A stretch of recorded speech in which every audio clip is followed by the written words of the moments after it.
corazón cargado por problemas, por preocupaciones, su cuerpo adolorido por enfermedades.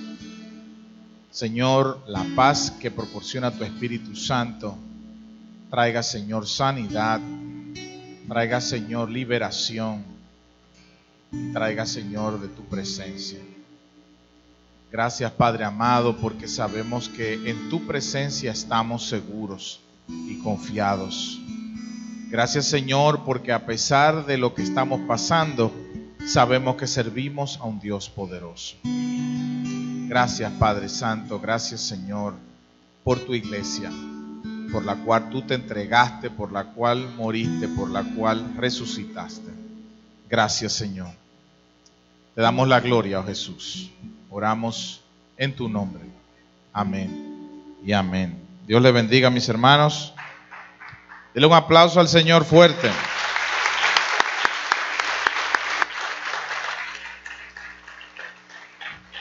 Antes de sentarse, aproveche y saluda a la persona que está al lado suyo. Aquí hay varias gente. Yo tengo 3 domingos y hay varias gente que yo no había visto. Lo que quiere decir, aquí hay mucha gente en disciplina.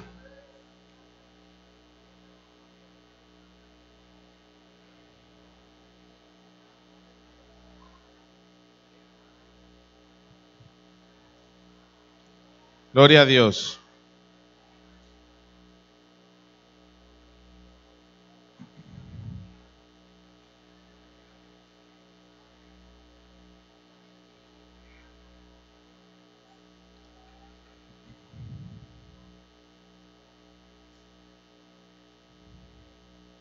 Estos 3 domingos, como yo les decía, el primer domingo, íbamos a tocar algunos temas sobre una misma o en una misma dirección. En el primer mensaje, si usted recuerda, leímos de cuál libro de la Biblia. Jeremías. ¿No están en esto? No están en esto. Jeremías. ¿Dónde está Jorge, que es el único que está en esto aquí? Amén, hermano. Te bendiga. ¿Qué hablamos el primer día? Dijimos que en la descripción de lo que estaba sucediendo con el pueblo de Israel, que en ese caso ya había sido dividido en 2 reinos. ¿Cómo se llaman los 2 reinos? Israel y Judá. Y el reino de Judá en ese momento había sido sitiado, destruido ¿por quién? Por Babilonia. Y habían sido llevados muchos de ellos a Babilonia. Y en ese peregrinaje, en esa transición, dice que el profeta Jeremías, inspirado por Dios, les dio una profecía, le envió una carta a esos que estaban exiliados en Babilonia. Y en esa carta lo que les decía es, Dios los va a sacar de aquí en 70 años, pero sean de bendición para la comunidad, para la ciudad en donde ustedes están. Amén, hermanos. Eso lo vimos el primer día. Ustedes están exiliados en esa ciudad. Ustedes han sido llevados por la fuerza a ese lugar. Pero sean de bendición, porque la bendición que caiga sobre ellos también caerá sobre ustedes, ¿no? La semana pasada nosotros hablamos sobre el llamado que en esa comunidad en la que nosotros estamos llamados a vivir, porque Dios no hace las cosas por casualidad, estamos donde vivimos, estamos sembrados donde estamos con un propósito. En esa comunidad estamos llamados ¿a qué?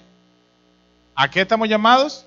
Y vimos la semana pasada 3 ejemplos. Hablamos primero del ejemplo de Mateo. Hay gente que está en esto, ¿eh? A pesar de que Willy no está en esto, hay gente que sí está en esto. Hablamos del ejemplo de Mateo. ¿Y qué decíamos de Mateo? Decíamos que Mateo, Jesús lo llamó y Mateo le dijo, voy ahorita. Mateo dijo inmediatamente, dejó todo y siguió a Jesús. Y después hablamos de un segundo ejemplo. Hablamos de 2 hermanos. ¿Cómo se llamaban? Jacobo y Juan. Y esos hermanos hablaron ¿con quién? Con su mamá, para que su mamá le consiguiera un nombramiento en obra pública. ¿Se acuerdan? Lo hablamos la semana pasada, lo hablamos. Y por último hablamos de un ejemplo de servicio, de entrega por el Señor, que era la vida ¿de quién? Del apóstol Pablo. Entonces, ya que ustedes son expertos internacionales en este tema, yo quiero terminar esta mañana con una reflexión. Digo terminar porque después que se acabe el culto yo me tengo que ir para el aeropuerto, o sea que hoy tienes que terminar esto sí o sí. Y yo quiero hacer una reflexión sobre volver a casa. Porque Dios nos ha llamado a servir a la comunidad donde estamos. Nos ha llamado a servir intensamente. Pero la manera más eficiente de hacerlo es a través de nuestro hogar. En esa comunidad donde Dios nos ha plantado, en esa comunidad donde Dios nos ha llamado a estar, donde estemos ahí por un día o por 10 años o para toda la vida, Dios nos ha llamado a tener un impacto en ese lugar en donde nosotros estamos. Y eso es lo que quiero hablar en esta mañana. Ahora, yo quiero empezar desde el Antiguo Testamento, porque en el Antiguo Testamento las cosas eran diferentes. Ustedes, como son expertos todos en el Antiguo Testamento, es muy fácil que yo les explique esto, porque imagínate tú. Los judíos, como ustedes saben, fueron escogidos por Dios para ser su pueblo.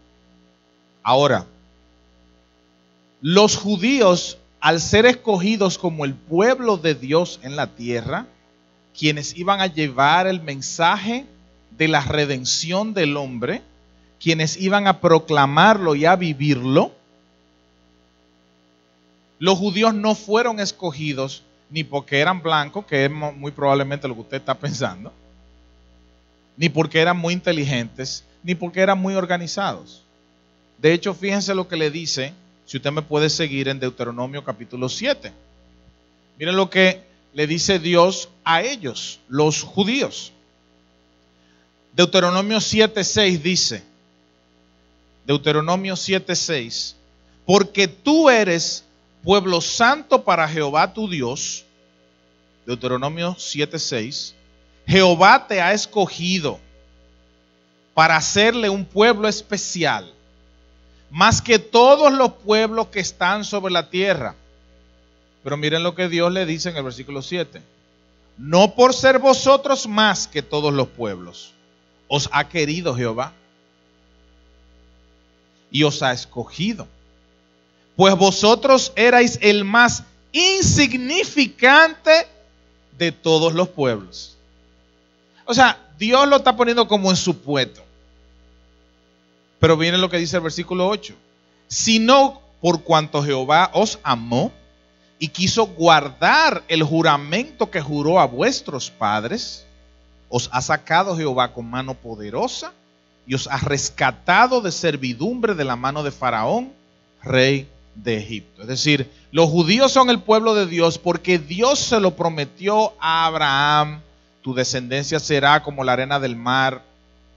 Y si nosotros nos damos cuenta, Abraham viene a ser para nosotros los creyentes el padre de la fe, porque aunque no somos judíos de nacionalidad, el padre, digamos, de los judíos por nacionalidad, por herencia, por linaje, es Abraham. Sin embargo, nosotros los cristianos, dice la Biblia, que somos descendientes de Abraham porque él es el padre de la fe.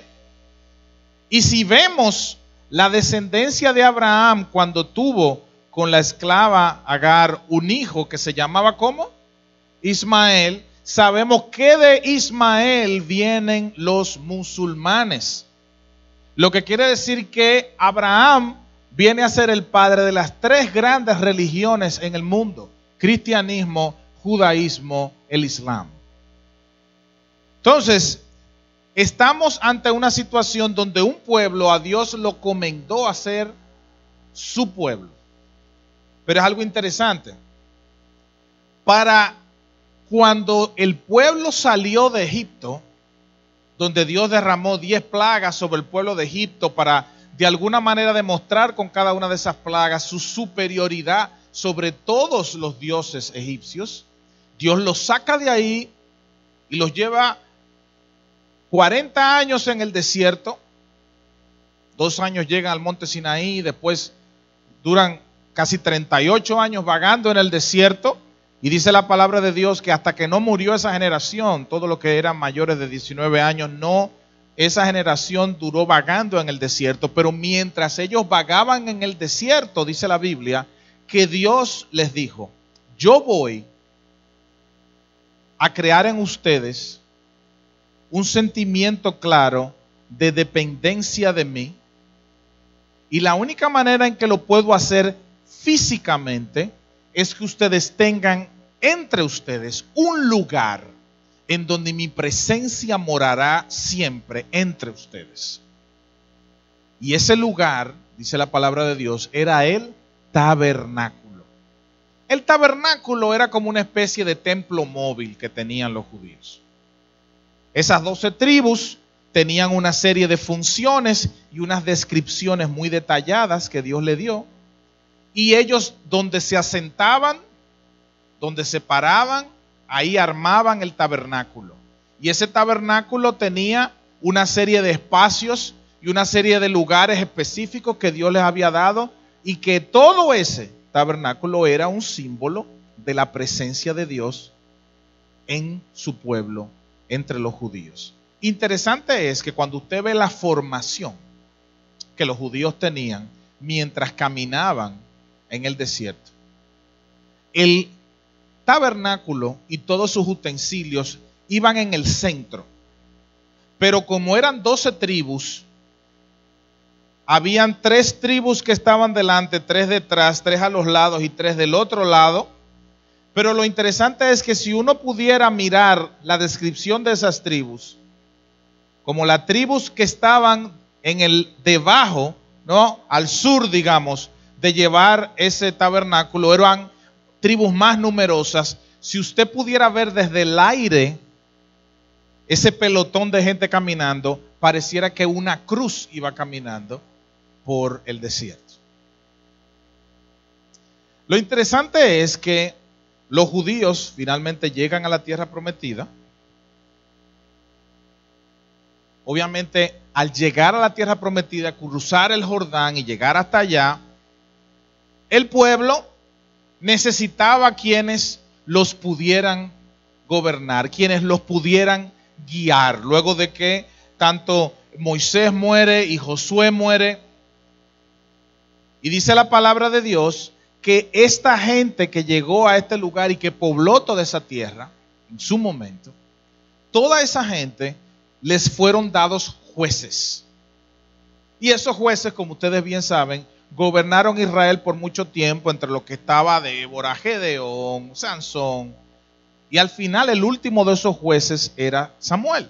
Y ese último juez, dado el clamor del pueblo, Dios a través de él señala a un rey. Y ese primer rey fue Saúl. Después vino David. Y por último vino, durante el reino de Salomón, a pesar de que Dios le había revelado a David los detalles de ese templo, quien construye el primer templo donde es hoy Israel, es Salomón. Y ese primer templo, Salomón lo construye con los mismos detalles que tenía el tabernáculo. Había un atrio, ¿no? Había un lugar santo y había, después de un velo, un lugar, ¿cómo se llamaba? El lugar santísimo. En ese lugar santísimo estaba el arca del pacto, que era de nuevo un símbolo de la presencia de Dios en Israel. Y esa arca del pacto tenía dentro, si usted recuerda, ¿qué tenía dentro el arca del pacto? Las tablas que Dios le dio a Moisés en el monte Sinaí. Hubiera querido ver eso. Pero además tenía un extracto, un pedacito de maná. Para que ellos se acordaran, en el monte Sinaí yo te di la ley y yo te alimenté por 40 años en el desierto. Obviamente eso era un lugar sagrado para los judíos, que todavía en los tiempos de Jesús se mantenía la tradición de que solo una vez al año el sacerdote podía cruzar el velo al lugar santísimo para ofrecer un sacrificio. Y lo grande del caso es que para que el sacerdote pudiese entrar a ese lugar. Tenía que estar amarrado con algo que lo pudieran jalar, porque si moría en ese lugar porque había pecado o no estaba completamente limpio su corazón delante de la presencia de Dios que estaba detrás de ese velo, moría y nadie podía entrar a buscarlo. Por tanto había que jalarlo y por eso entraba amarrado con una cadena. ¿Usted se imagina? Ese primer templo, ustedes todos lo saben mejor que yo, fue destruido. Ese lugar en donde los judíos ya habían establecido en su tierra y ya lo habían construido con el propósito de tener un lugar de adoración a Dios. Ese lugar fue destruido ¿por quién? Por Nabucodonosor. Nabucodonosor destruyó Jerusalén y destruyó el templo también. ¿Qué pasa? La gloria de Israel, que era la presencia de Dios personificada en ese templo, desapareció. Y por eso el dolor tan grande de los israelitas que fueron llevados al exilio por ver a Israel destruida, ver a Jerusalén destruida y ver el templo destruido. Por eso lloraba Jeremías. ¿Me siguen todos, hermanos? Pero esta historia no se acaba ahí. Luego de que los israelitas son llevados a Babilonia, Israel fue destruida, Jerusalén fue asolada y el templo fue llevado a cenizas, ese primer templo, Dios puso en el corazón de un hombre ir a reconstruir ese templo. ¿Y ese, cómo se llamaba ese hombre? Zorobabel. Entonces Zorobabel, descendiente del rey David, regresa a Jerusalén destruida. Incluso él la describe como llena de lobos y de coyotes, una destrucción completa. Y él con un grupo empieza a trabajar para reconstruir ese templo. Luego, obviamente, como ustedes saben, vino ¿quién?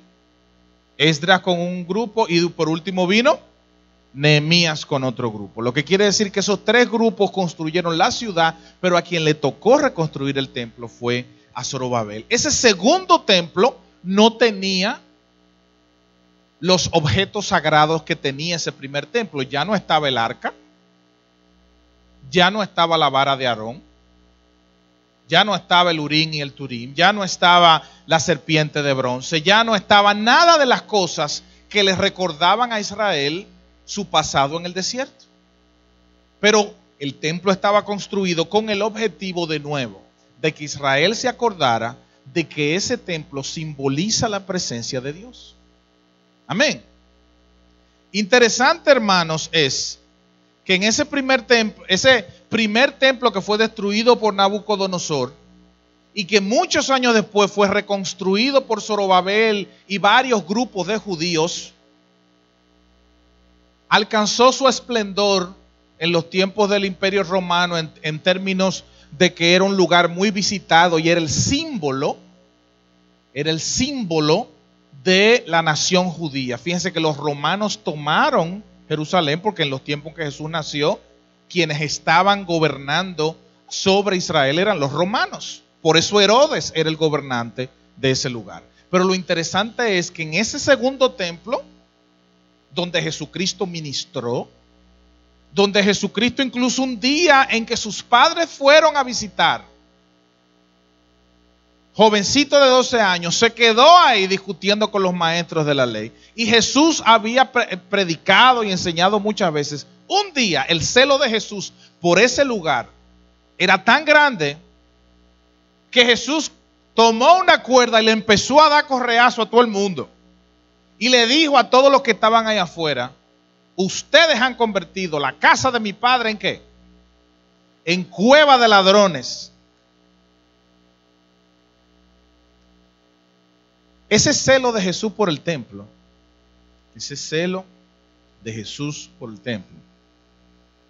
demuestra nuevamente la importancia que tenía para los judíos ese lugar.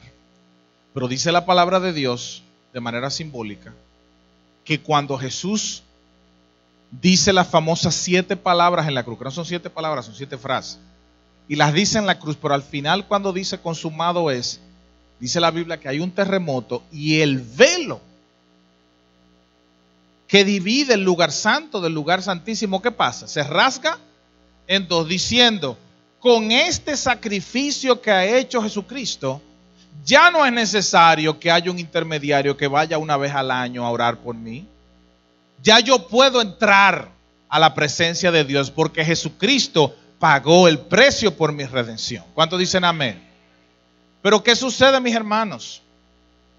En el año 70, 4 años después de que los judíos habían iniciado una revuelta en contra de los romanos, tanto así que en el año 68 Nerón le prende fuego a Roma, culpa a los cristianos, y en el año 70 el mariscal Tito, guiando al ejército romano, destruye el segundo templo y con él toda Jerusalén. De hecho, si usted tiene la oportunidad alguna vez, cuando llegué hace un rato estaba el grupo de Edwin y Marieta estaban aquí reunidos, y una de las cosas que decía Edwin, que es cierta, cuando uno va a esos lugares antiguos que están citados en la Biblia, uno se da cuenta de nuevo, se confirma en el espíritu de uno, de que lo que está en la palabra de Dios es verdad. Yo tuve la oportunidad de estar en el verano en Roma, y en Roma uno puede ver en el área del Foro Romano y del Palatino, uno puede ver el arco que se le hizo a Tito en celebración de la destrucción de Jerusalén en el año 70.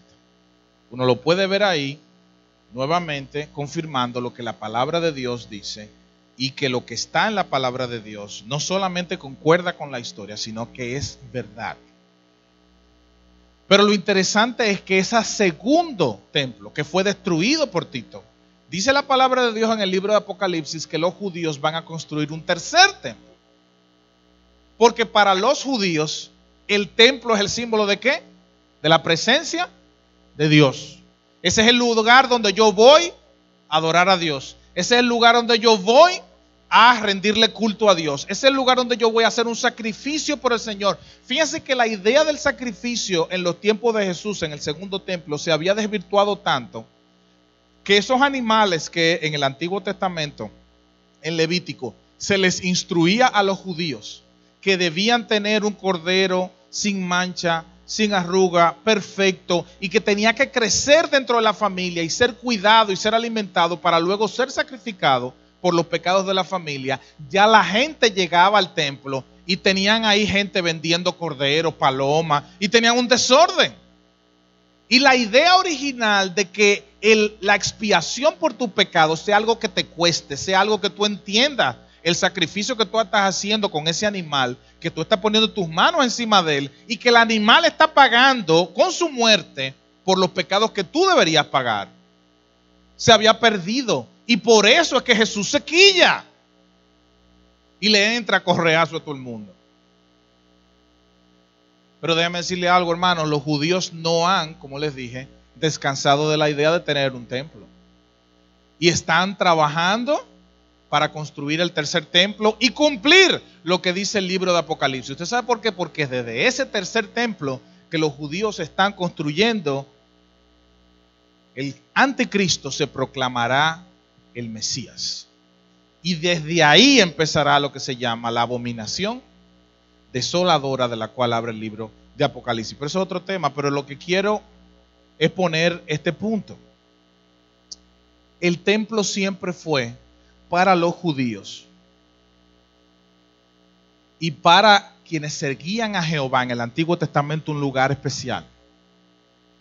Sin embargo, mis hermanos, que es mi segundo punto de esta conversación, de esta reflexión que quiero hacer con ustedes, en el Nuevo Testamento cambia esa dinámica. Busquen conmigo todos el libro de Hechos capítulo 2.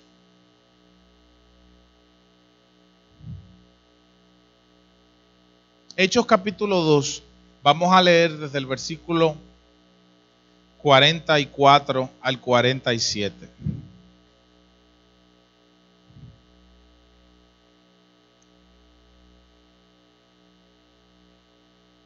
Hechos capítulo 2, versículo 44 al 47. El templo, muy importante para los judíos, muy importante para la adoración a Dios, el culto a Dios, el sacrificio a Dios en el Antiguo Testamento. Pero fíjense lo que sucede en el Nuevo Testamento luego de que el Espíritu Santo se derrama sobre los 50 que estaban en el aposento alto y empieza la era de la iglesia. Fíjense lo que dice Hechos capítulo 2, versículo 44.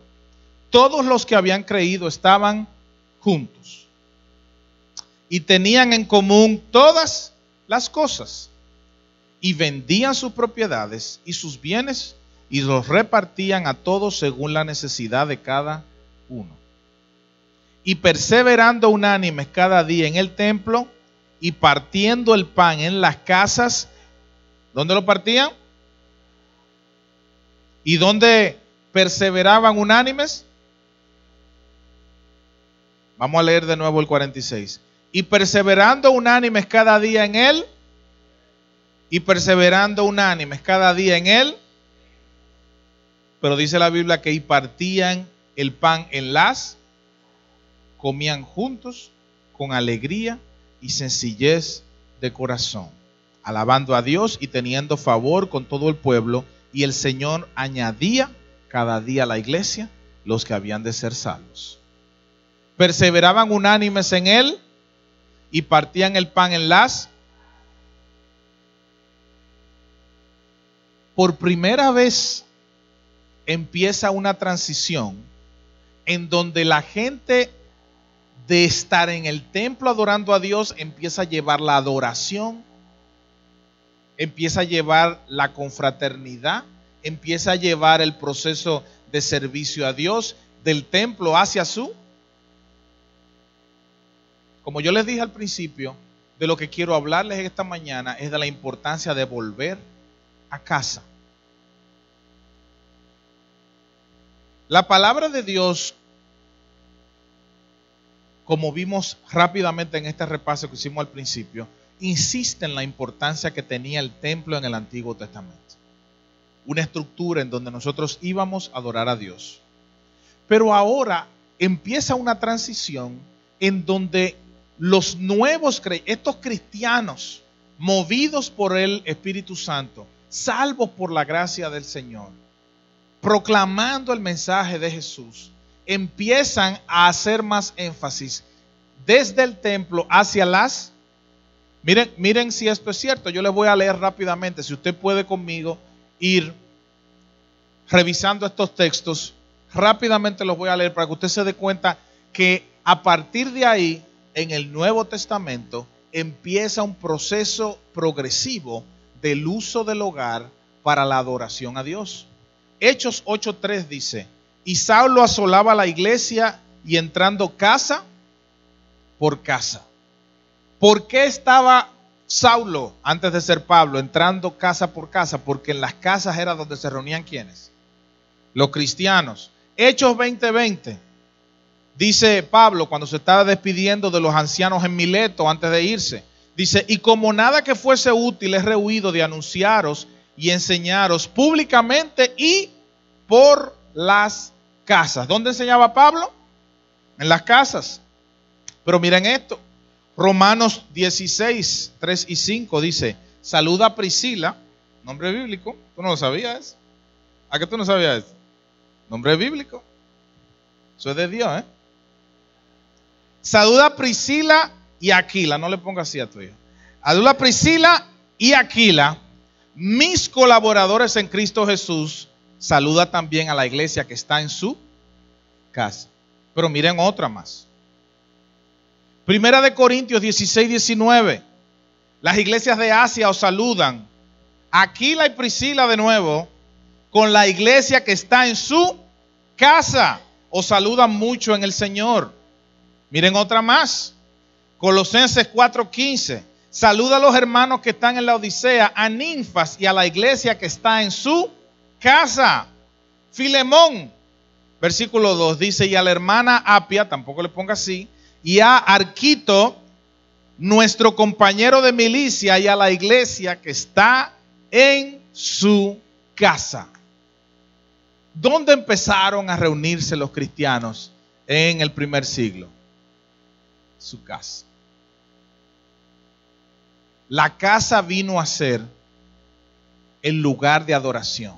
Ahora usted me dirá, sí hermano, la casa vino a ser el lugar de adoración porque a los cristianos los estaban persiguiendo.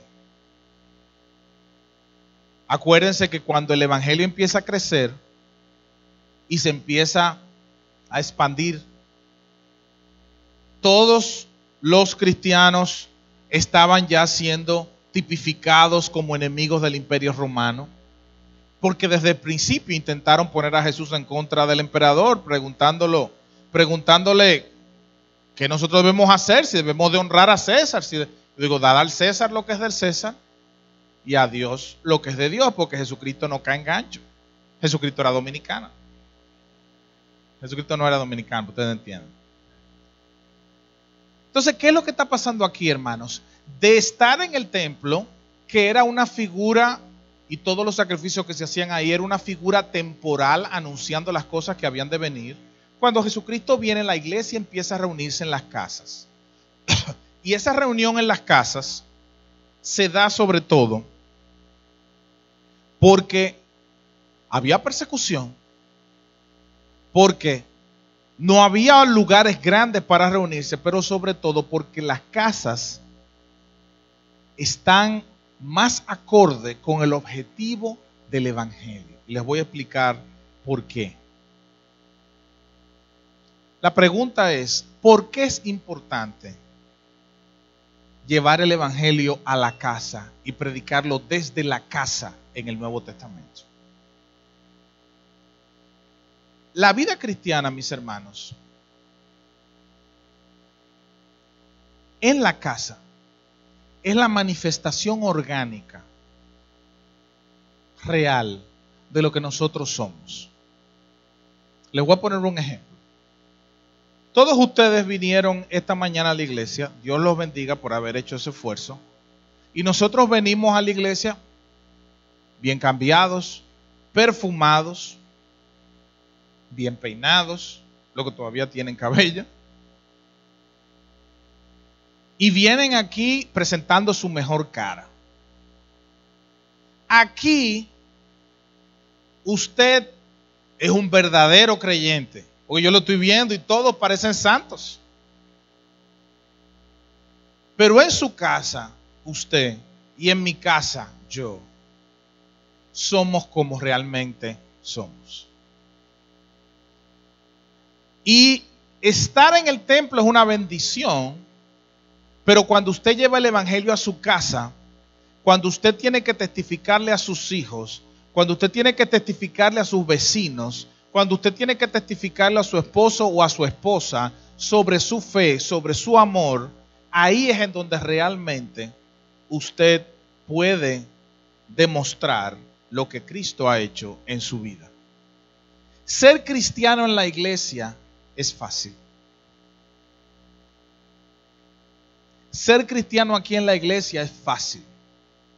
Porque yo vengo, nadie me pregunta sobre mi vida, nadie me habla sobre lo que yo tengo que hacer o lo que dejé de hacer. Yo vengo, doy mi mejor cara, pero donde yo realmente y donde es difícil ser creyente es en la casa. Entonces, cuando yo llevo el evangelio de la iglesia a la casa, Dios empieza a hacer un cambio, no solo en mí, ni en los que están a mi alrededor, sino en la comunidad en donde yo estoy. El impacto del evangelio empieza a expandirse, una onda expansiva, desde el hogar. Y le voy a dar 3 razones por las cuales eso es importante. El hogar, mis hermanos, la casa, es el ambiente natural para establecer relaciones. Es difícil. Yo quisiera, cuando vengo aquí, saludarlos a todos y hablar con todos y poder pasar tiempo con todos. Porque es mi deseo, y ni hablar de mi familia. Mis hijas están locas por estar aquí, mi mujer se está cortando las venas hoy porque no está aquí. Nosotros amamos esta iglesia, esta es nuestra casa, queremos estar aquí. Pero con todo y que nosotros vengamos a la iglesia el domingo, no los podemos saludar a todos, no podemos tener una conversación con todos. Pero en una casa sí. En una casa sí es posible conocer, hacer una relación. Le voy a poner un ejemplo. Nosotros cuando llegamos a Estados Unidos, empezamos a ir a una iglesia en español. Una iglesia Elim. Cuando nosotros empezamos a ir a esa iglesia, una iglesia grande, una iglesia tenía como 300, 400 personas, se reunían en el sótano de un centro comercial. Nosotros tuvimos el chance desde que llegamos, porque ese día que llegamos, o ese día que yo llegué, después llegó mi familia, estaba el pastor ahí en la puerta. Y de hecho nosotros llegamos a invitar al pastor. El pastor es un guatemalteco que es médico, su esposa, buenos creyentes, o sea, gente que ama mucho al Señor. Y nosotros lo invitamos a la casa, hicimos mucha relación con ellos, pero nosotros duramos un año en esa iglesia y nadie nunca nos saludó. Nosotros íbamos todos los domingos a la iglesia y conocíamos al pastor, el pastor nos veía loco con nosotros, pero nadie en la iglesia se atrevía a saludar. Y duramos un año yendo a la iglesia. Y eso es interesante cuando uno hace eso, para que uno se dé cuenta cómo se siente la gente nueva cuando llega a la iglesia y nadie lo saluda. ¿Me están escuchando, hermano? ¿Por qué? Porque era una iglesia, nosotros éramos quizás los únicos dominicanos, o muy pocos dominicanos. La gente, obviamente, en Estados Unidos las diferencias se hacen mucho más marcadas, porque ya no es un tema de clase social, ya es un tema de nacionalidad, de color de piel, qué sé yo. Entonces, a lo mejor, todos tus hermanos, chapines, chiquiticos, ven este moreno tan grande, y ¿quiénes son estos tigres? ¿Qué sé yo? ¿La gente es así? Sí, ¿quiénes son esta gente? Entonces los hermanos nos saludaban como que nosotros teníamos o grajo o radioactividad. Era algo como que, tú decías, pero ven acá, pero nadie como que, hermano, entonces, pero ven acá. Entonces duramos nosotros fieles ahí, buenos, Dios nos tiene aquí con un objetivo y vamos a seguir aquí. Pero ¿qué pasa? Cuando usted, y eso le va a pasar a los que tienen hijos pequeños, cuando usted está en una iglesia, cuando usted está haciendo algo, ya nada más su decisión no depende de usted, ya depende cuando sus hijos están creciendo de ellos. Entonces nosotros empezamos, seguíamos yendo a la iglesia y ya Laura y Camila, que tenían edad para gustarle o no gustarle las cosas, yo digo, papi, a mí no me gusta esta iglesia. Porque a nosotros no nos saluda nadie. O sea, nosotros no nos sentimos bien aquí. Y nosotros, usted sabe, yo no, mami, tenemos que seguir, Dios nos está llamando. Hasta que un día Laura vino donde mí y me dijo, papi, yo no quiero coger para allá. Así que busco otro sitio, la iglesia del colegio donde nosotros vamos tiene una congregación, vamos a ir ahí porque a mí no me saluda nadie. Y Patricia y yo oramos y dijo, bueno, vamos a intentar. Esto es una iglesia americana, esto es una iglesia en inglés. Obviamente nosotros no teníamos problema con el tema del idioma, pero si nosotros vamos a una iglesia donde hablan español y la gente nos trata como que acabamos de salir de Hiroshima y Nagasaki, imagínate tú si nosotros vamos a una iglesia americana.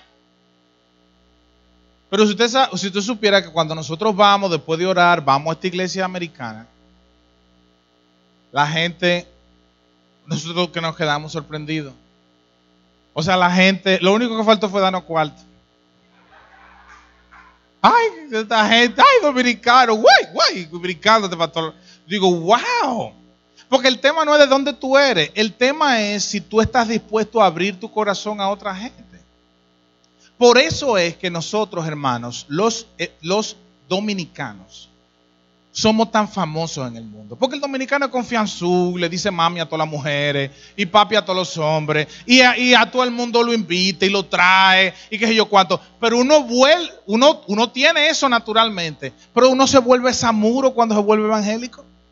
Los evangélicos se ponen como samuro y de una vez andan como que tienen hemorroides y viven como con una... ¿Pero y qué es, mi hermano? Pero no es a Cristo que tú tienes en tu corazón, o es una enfermedad venérea que tú tienes. Entonces la gente como se vuelve como samuro. No, mi hermano. Si nosotros que somos dominicanos y que somos alegres, que sé yo, ¿por qué tenemos que dejar de serlo cuando somos cristianos? Entonces, en una iglesia donde hay dominicanos no puede haber nadie que nadie me saludó. Eso es del diablo. No puede ser. ¿Cómo puede ser que una gente venga aquí y diga, a mí no me saluda a nadie en esa iglesia? Hermano, usted está mal, usted está en pecado. Lo primero que usted tiene que hacer cuando venga aquí a la iglesia es saludar a todo el que usted no conoce. Cuando usted haga eso, acuérdese de año. A Fran lo trataron como que tenía grajo en Estados Unidos. Piensen en eso. Piénselo. Porque se ve muy feo, hermano. Yo tengo muchos años en esto. Y tú estás en una iglesia que tú tienes un año. Yo digo, pero ¿será? O sea, ¿qué será? ¿Tú entiendes? Porque es que nadie te saluda y nadie te invita a nada. Y tú, hermano, estuvimos en un retiro, qué sé yo. Digo, pero ¿y dónde era el retiro? Es como el secretario. Mira, hay un retiro, no le digas a ellos. O sea, ¿qué? Y entonces no puede ser. Pero esos son los problemas que tiene cuando usted nada más va a la iglesia y la iglesia es un conjunto grande de gente. Pero cuando tú estás trabajando dentro de la iglesia con hogares, con casas, con grupos pequeños, es orgánico. Es orgánico. Porque todo el mundo es parte de algo. Si tú nada más vienes el domingo y te sientas y tú sientes que toda esta gente son suecos para ti, nadie sabe nada, ni tu nombre, ni le importa si tú viniste o no viniste. Ese es el peor sentimiento que puede haber con una gente que venga a la iglesia. Que tú te sientas ahí atrás y a nadie le importa si tú viniste y no viniste. Eso es terrible, hermano. Lo mejor que nosotros podemos hacer como creyentes es a esa persona que viene por primera vez integrarlo, jalarlo, invitarlo a comer, porque eso es lo que nosotros somos como creyentes. Amén, hermana. Siga, tosa en el Señor, tosa ahí. ¿Me siguen, hermanos? Pero eso nosotros lo podemos hacer más fácilmente cuando nosotros usamos nuestra casa, cuando nosotros estamos en un grupo pequeño, cuando lo hacemos de manera orgánica, porque el que viene aquí a la iglesia se le hace difícil, pero el que esté en la casa, en un ambiente de casa, de familia, es mucho mejor. Segunda razón de las 3 que voy a dar esta mañana por la que es importante el hogar, volver a casa.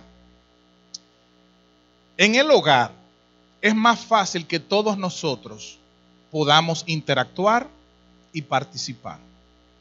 Le voy a poner un ejemplo. El pastor Félix y yo quiero que ustedes sepan una cosa. El Licey empató la serie final porque Félix y yo estábamos en el play. Es muy importante que ustedes lo sepan, Si Dios no nos lleva a nosotros, Dios sabe lo que hubiera pasado. Y perdieron porque no fuimos al play. Es importante que ustedes lo sepan. Importante. Dios me lo reveló a mí. Pero yo quiero que ustedes sepan una cosa. Cuando uno va a un juego de pelota, todos nosotros somos espectadores. Uno va, se pone una gorra de su equipo, uno se alegra cuando anotan una carrera, se quilla cuando anota el otro, cuando se le va un foul, cuando se le fue un rolling. Y a veces uno quisiera hasta meterse adentro para uno jugar. Si yo hubiera estado ahí no pasa eso. Hubiera sido peor si tú estás ahí, pero eso es otra cosa. Pero cuando uno va a ver un juego de pelota, uno es un espectador. Y muy probablemente cuando usted viene a la iglesia los domingos, usted es un espectador. Usted viene y dice, wow, qué linda la alabanza, qué bueno el mensaje, qué bien sirven esos hermanos. Pero ya cuando usted viene la 10ª vez, o la vez número 20, ya le dice, el pastor como que habla mucho. Y ya uno piensa de que a mí no me gusta como el que toca el piano está tocando. Pero si tú te pones a ver, pues decir, ay, aquí no saluda, esa gente tiene. O sea, ya empieza la gente porque tú eres un espectador, ya tú te enfocas en los detalles de las cosas. Ya las cosas no te atraen tanto. Pero cuando tú estás en una casa, todos pueden participar. Todos pueden hacer algo. Es mucho más fácil. Porque cuando tú estás en una casa, tú no eres un espectador. Dios no te llamó a ser un espectador. Dios te mandó a que te ponga el uniforme y te tire a la cancha. Dios no nos llamó a ninguno de nosotros a ser espectadores. A ser gente que viene a la iglesia nada más a ver dónde está la gente y dónde estamos. No, no, no. Dios te mandó a que te ponga el uniforme y te tire al ruedo. Amén, hermanos. Dios te llamó a eso y cuando tú estás en tu hogar, cuando tú invitas gente a tu casa, cuando tú abres tu casa para un estudio bíblico, tú tienes que estar activo ahí. Tú tienes que cantar, tienes que orar, compartes, interactúas, predicas, enseñas. Y eso es lo que permite que el cuerpo de Cristo se mueva. Porque si no, uno viene a la iglesia y se sienta y uno es un espectador más.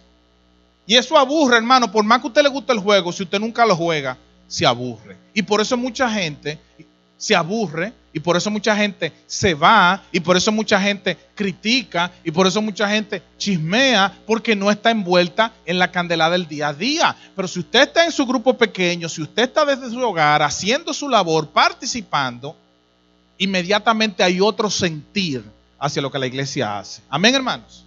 Y por último, la razón por la que es importante esta transición que hay en el Nuevo Testamento, de la cual todos nosotros tenemos que ser parte, es porque el hogar refleja la naturaleza de la iglesia del Señor, que es una familia. Cuando usted está en la iglesia, muy difícilmente usted se va a parar un domingo en la iglesia y va a decir: mira, hermano, yo quiero decirle a todos de que yo cometí adulterio y yo quiero que oren por mí. Usted pocas veces ha visto eso. Pero quizá en un grupo pequeño usted se le puede acercar a una gente: mira, yo estoy teniendo problemas con esto en mi vida personal. Y es más fácil orar por ti, es más fácil aconsejarte. ¿Por qué? Porque tú estás en un grupo donde hay gente que tú le preocupas, que te ve, que se sabe tu nombre, que sabe si tú tienes hijos, que sabe si tú no tienes trabajo, que sabe si tú te enfermas. Porque a lo mejor el pastor que está ahí adelante, que predica y después se va para su oficina, probablemente no sabe que tú estás enfermo. Pero tu líder del grupo pequeño, tu compañero del grupo pequeño, la gente que va a donde la casa que tú vas, sí sabe que tú necesitas oración porque va a pedir visa, que tú necesitas un trabajo, que tú necesitas buscar una muchacha del servicio porque se fue la que tú tienes. Esa gente que está contigo en el grupo pequeño son los que saben eso.